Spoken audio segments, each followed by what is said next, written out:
샬롬, 오픈 바이블 TV 전상철입니다. 마가복음 다시 읽기를 계속하고 있습니다. 이 시간은 제 12장이 되겠습니다. 본 장에서는 삼위 하나님에 관한 증언이 다 언급되고 있음을 알 수가 있습니다. 성부님, 성자님, 성령님에 관한 언급이 다 나오고 있습니다. 간략한 내용을 볼까요? 간략하게 1절부터는 포도원의 비유가 나오고요.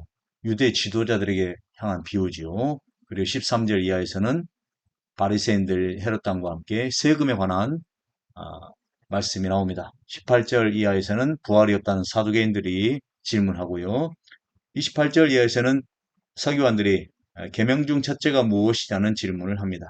35절 이하에서는 성전에서 성령께서 어떻게 다윗에게 역사하셨는지를 증언하고요.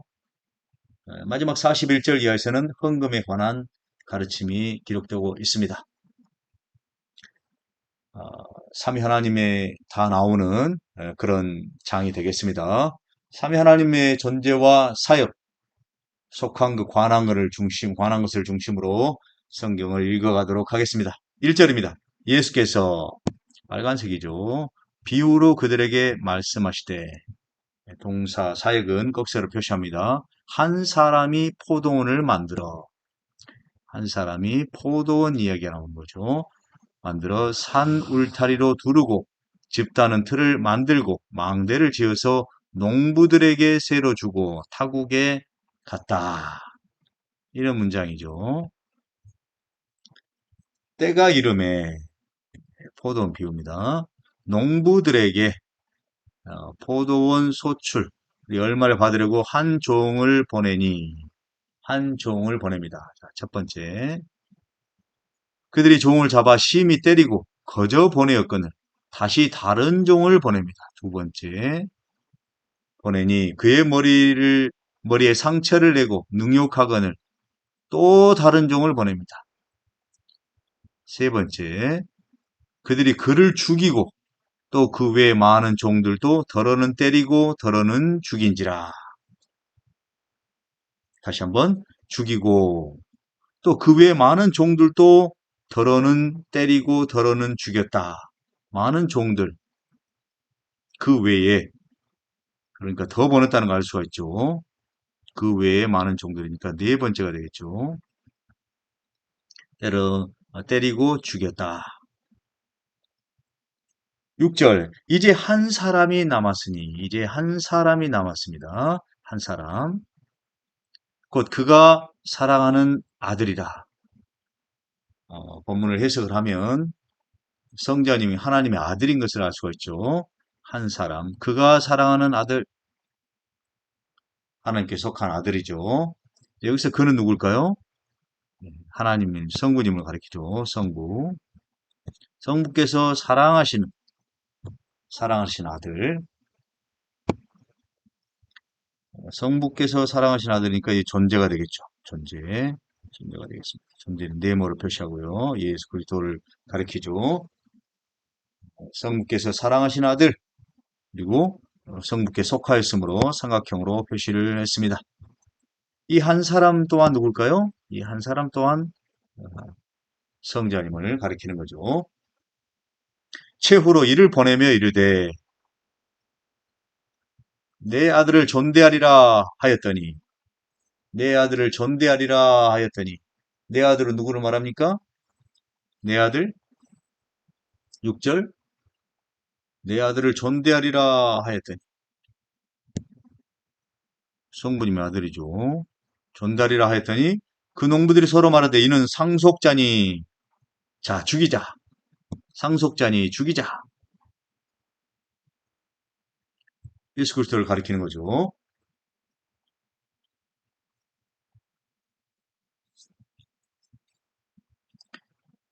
그러면 그 유산이 우리 것이 되리라. 유산에 눈이 멀었습니다. 유산에 하고 이에 잡아 죽여 포도원 밖에 내 던졌느니라. 포도원 주인이 어떻게 하겠느냐? 와서 그 농부들을 진멸하고 포도원을 다른 사람들에게 주리라. 너희가 성경에 건축자들이 버린 돌이 모퉁이의 머릿돌이 되었다. 건축자들이 버린 돌, 그 돌이 모퉁이의 머릿돌이 되었어요. 이것은 주로 말미암아 된 것이요. 우리 눈에 놀랍도다 함을 읽어보지 못하였느냐 하고 반문하고 계십니다.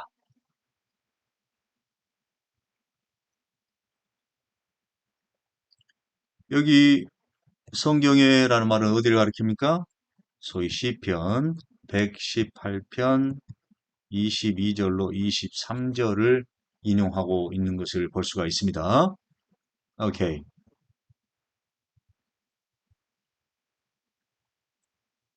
그들이 예수의 이 비유, 예수의 비유, 계속해서 간 거죠. 자기들을 가리켜 말씀하신 줄 알고 잡고자 하되 무리를 두려워하여 예수를 두고 가니라. 여기까지가 보던 비유가 되겠습니다.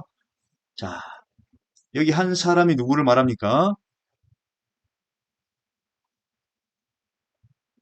여기 한 사람. 여기 한 사람이 바로 하나님의 아들이고 또 하나님의 아들이고 상속자고 상속자라는 걸 알 수가 있죠. 여기서 자기 자신을 가리키는 걸 말합니다. 예수. 예수. 이 한 사람이 하나님의 아들, 상속자, 예수라는 사실을 알 수가 있죠. 예수 자기 자신을 비유적으로 표현을 하고 있는 것입니다. 오케이. 13절로 갈까요? 13절 이하에서는 아까 말했듯이 소위 바리새인 헤롯 왕이 세금에 관한 질문을 하고 있습니다. 바리새인과 헤롯 왕이 읽어볼까요? 그들이 예수의 말씀 속한 거죠. 예수의 말씀을 책잡으려 하여 바리새인과 헤롯 왕 중에서 사람을 보내매 와서 이르되 선생님 우리가 아노니 당신은 참되시고 아무도 꺼리는 일이 없으시니 이는 사람을 외모로 보지 않고 오직 진리로서 하나님의 도를 가르치심이니이다. 진리로서 하나님의 도를 하나님께 속한 거죠. 하나님의 도를 가리킨다.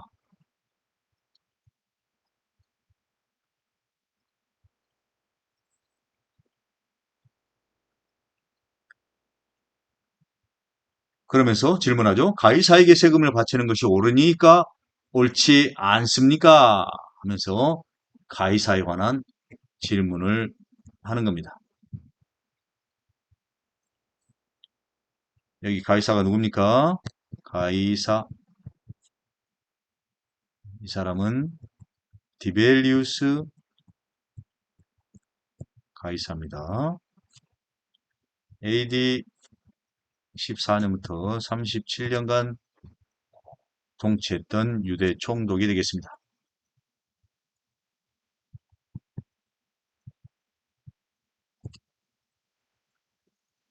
저의 오픈 바이블 TV 채널 앞에 영상을 보시면은 유대 총독들이 기록되어 있는 것을 볼 수가 있습니다.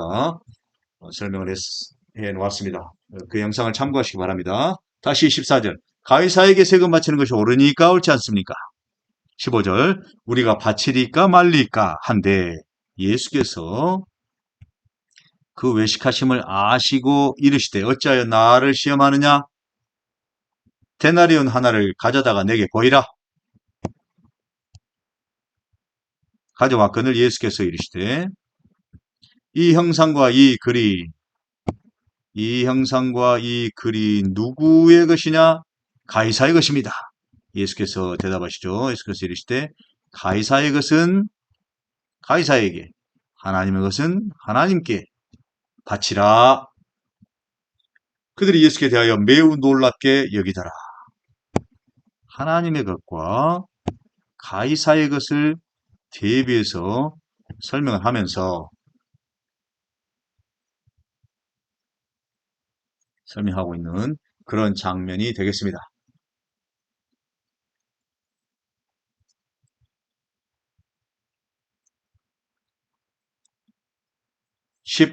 18절로 가겠습니다. 18절 이하에서는 뭐가 나옵니까? 부활이 없다고 말하는 사두개인들이 나오고 있습니다. 부활이 없다라고 주장하는 사두개인들이 예수께 와서 묻습니다. 선생님, 모세가 우리에게 써주기를, 모세 나오죠.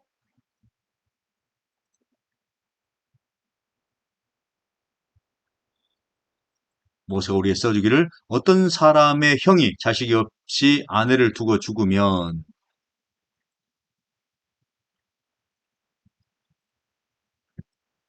그 동생의 아내를 저의 형을 위하여 상속자를 세울지니라 하였나이다.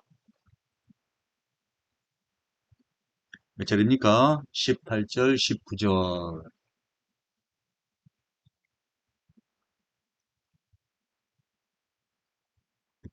어디를 인용하고 있죠? 신명기 25장 5절로 10절 말씀을 인용을 하고 있는 겁니다. 20절 보면 7형제가 있었는데, 자, 7형제. 마지가 아내를 취하다가 상속자가 없이 죽고, 둘째도 마지가 죽었고, 둘째도 그 여자를 취하였다가 상속자가 없이 죽고, 셋째도 그렇게 하여 일곱이 다 상속자가 없었고, 최후의 여자도 죽었습니다. 일곱 사람이 다 그를 아내를 취하였으니, 부할 때, 곧 그들이 살아날 때, 누구의 아내가 되겠습니까? 하하, 재밌는 질문이죠. 그러니까 24절부터 이제 27절까지 예수께서 대답하십니다. 보겠습니다. 예수께서 이르시되 너희가 성경도 하나님의 능력도 알지 못함으로 오해함이 아니냐. 여기서 성경은 뭘 말합니까? 여기서 성경은 구약 성경을 말하죠. 올 테스타먼트 구약 성경. 하나님의 능력도 알지 못함으로 오해를 하는구나. 사람이 죽은 자 가운데서 살아날 때에는 장가도 아니가고 시집도 아니가고 하늘에 있는 천사들과 같으니라. 죽은 자가 살아난다는 것을 말할진대 사두개인들은 뭐예요? 부활이 없다라고 말하는 사람들이죠.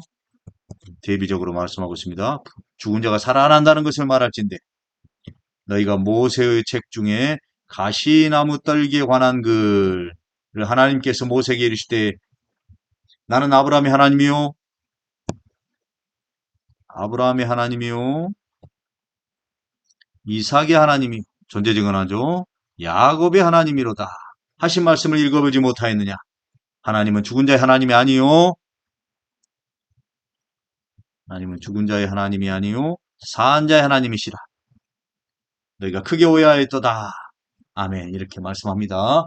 어디를 인용합니까? 가시니 나무 떨기에 관한 글은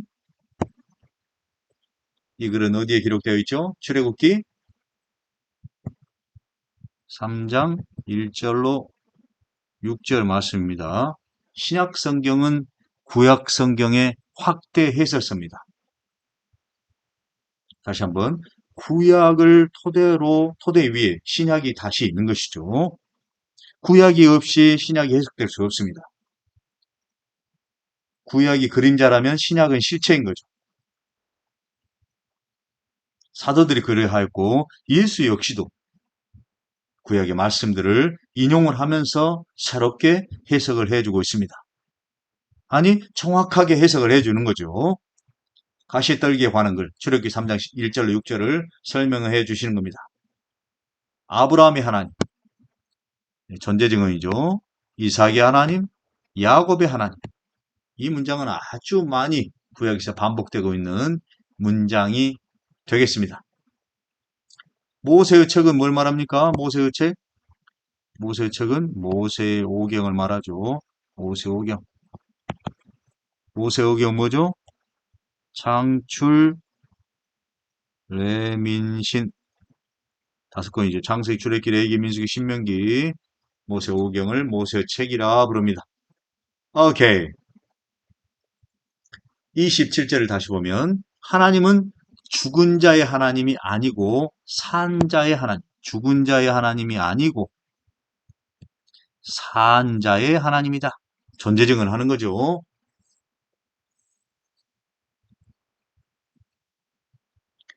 죽은 자의 하나님이 아니고 산자의 하나님이시다. 라고 하나님의 존재를 증언했습니다. 오케이. 28절로 가겠습니다. 28절 이하에서는 소위 서기관들이 나오고 있습니다. 서기관 한 사람이 와서 계명에 관한 질문합니다. 계명 중 첫째에 관한 질문하죠. 계명. 28절 읽어보겠습니다. 서기관 중 한 사람이 그들이 변론하는 것을 듣고 예수께서 잘 대답하신 줄 알고 나와 묻되 모든 계명 중에 첫째가 무엇입니까? 29절 예수께서 대답하시되 첫째는 이것이니 이스라엘아 들으라 주 곧 우리 하나님은 관계 증언이죠. 유일한 주님이시다. 존재 증언이죠. 우리 하나님 유일한 주시다. 네 마음을 다하고 목숨을 다하고 뜻을 다하여 힘을 다하여 주 너의 하나님을 사랑하라. 우리 하나님 너의 하나님 관계를 증언하죠. 사랑하라 하신 것이요.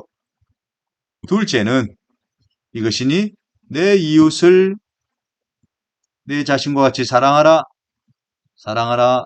하신 것이라. 이보다 더 큰 계명이 없느니라.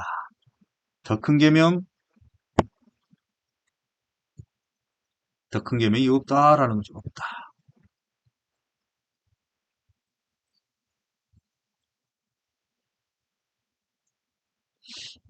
자, 첫째 계명과 둘째 계명이 나왔죠. 첫째 계명은 어디에 언급되어 있습니까? 첫째 계명 신명기 6장 4절 9절 그리고 민수기 15장 37절로 41절에 기록되어 있죠. 둘째 계명은 어디에 있습니까? 레위기 19장 18절에 기록이 되어 있습니다. 첫째 계명과 둘째 계명 가장 큰 계명이라고 설명해 주시는 거죠. 첫째는 하나님을 사랑하라. 둘째는 내 이웃을 사랑하라. 하나님 사랑과 이웃 사랑이죠. 하나님을 사랑한다 하고 이웃을 사랑하지 않으면 안 맞는 겁니다. 이웃을 사랑하지 않고 하나님을 사랑한다. 하나님을 사랑하는 사람은 이웃을 사랑하게 되는 것이죠. 그리고 이웃을 사랑하는 사람을 보면 그것 또한 하나님을 사랑한다는 것을 알 수가 있습니다. 오케이. 32절로 갑니다. 서기관이 이르되 선생님 옳소이다. 하나님은 한 분이시오. 하나님은 한 분이신 하나님을 존재를 증언합니다. 그 외에 다른 이가 없다. 하신 말씀이 참이니이다. 몇 절입니까? 32절. 그 외에 다른 이가 없다. 다른 이가 할 때 이는 누굴 말합니까? 바로 하나님을 말합니다. 하나님. 다른 하나님은 없다라는 거죠. 하나님은 누구를 가리키죠? 참신을 가리키죠. 참신. 제가 다음에 구약을 설명할 때 그걸 깊이 설명하도록 하겠습니다. 하나님은 신의 칭호입니다. 하나님의 이름은 여호와고요. 다음에 다시 설명하도록 하겠습니다. 오케이. 33절. 또 마음을 다하고 지혜를 다하고 힘을 다하여 하나님을 사랑하는 것과 이웃을 자기 자신과 같이 사랑하는 것이 전체로 드리는 모든 본제물과 기타 제물보다 나으니라. 하면서 다시 한번 설명해 줍니다. 뭘로 설명해요? 본제물, 모든 제물보다 사랑하는 것이 더 낫다.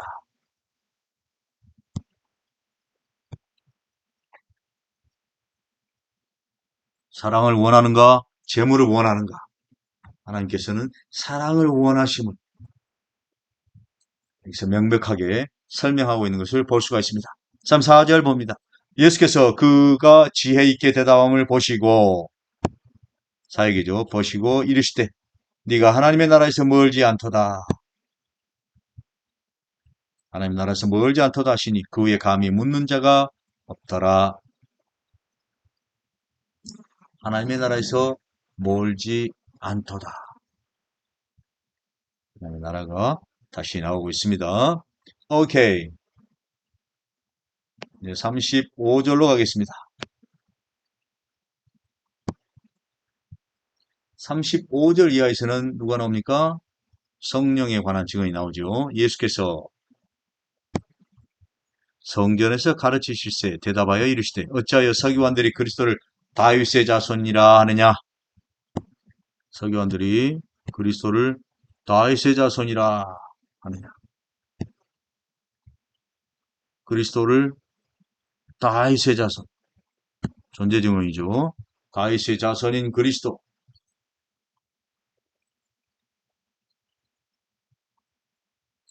다시 여기 질문을 볼까요? 어찌하여 서기관들이 그리스도를 다윗의 자손이라 하느냐. 예수와 그리스도는 다릅니다. 그럼 질문하겠죠. 왜 달라요? 예수의 이름의 의미와 그리스도의 존재 의미가 다르다는 겁니다. 그런데 예수가 그리스도라는 거죠. 그게 복음입니다. 다시 한번 그리스도는 구약부터 흘러내려오는 칭호입니다. 예수는 사람의 이름이고 예수가 그리스도라는 게 핵심입니다. 제우스가 그리스도가 아니고 또는 가이사 시저가 그리스도가 아니고 나사렛 예수가 그리스도라는 겁니다. 그것이 복음이죠. 다시 질문을 보면 어찌하여 서기관들이 그리스도를 다윗의 자손이라 하느냐. 다윗이 성령에 감동되어 설명하죠. 다윗이 성령에 감동되어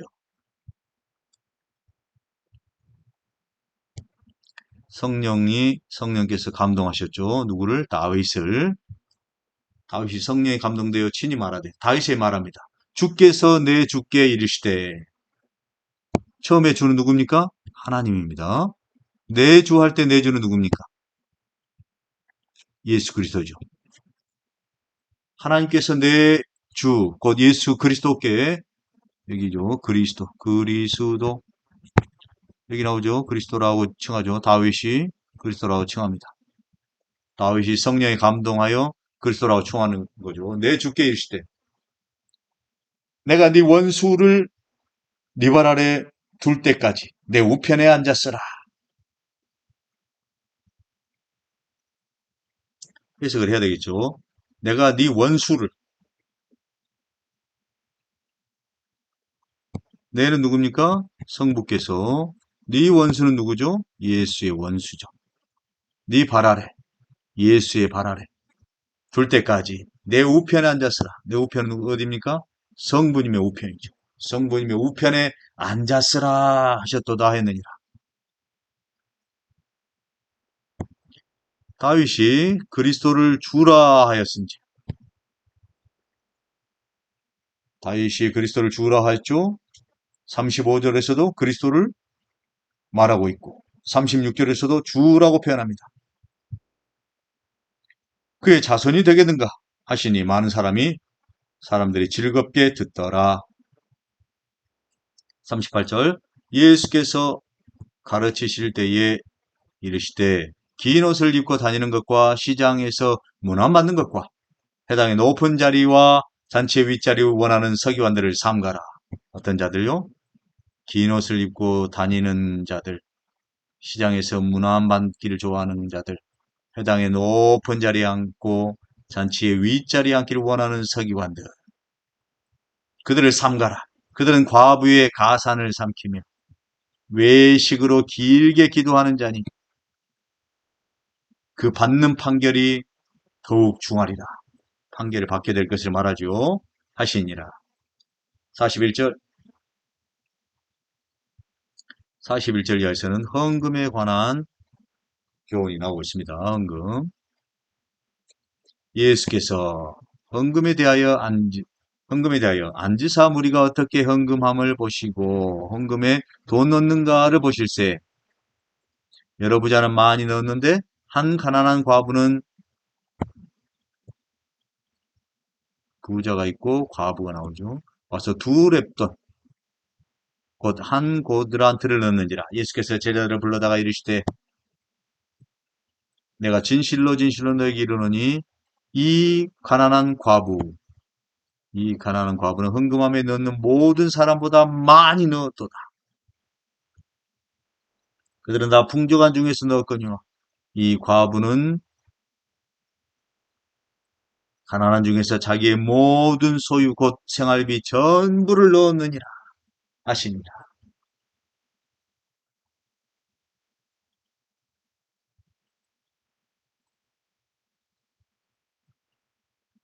풍족한 중에서 일부를 떼는 것이 아니라 자기의 모든 소유 생활비를 다 털어서 헌금함을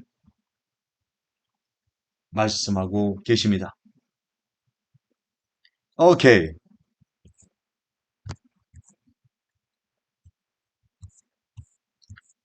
12장 전체를 봐볼까요? 12장 전체가 이렇게 들어오고 있는 걸 볼 수가 있습니다. 예수의 자기 전제 증언이 나왔고요. 세금과 첫째 계명 그리고 다윗이 주라고 부른 사건, 헌금에 관한 교훈들이 본 장에서 쭉 기록되어 있었습니다. 특별히 삼위 하나님의 전제 증언이 다 나왔고요. 삼위 하나님께서 어떻게 역사하고 계시는지를 오늘도 추적해 보았습니다. 다음 13장에서 뵙겠습니다. 여러분 사랑하고 축복합니다. 샬롬.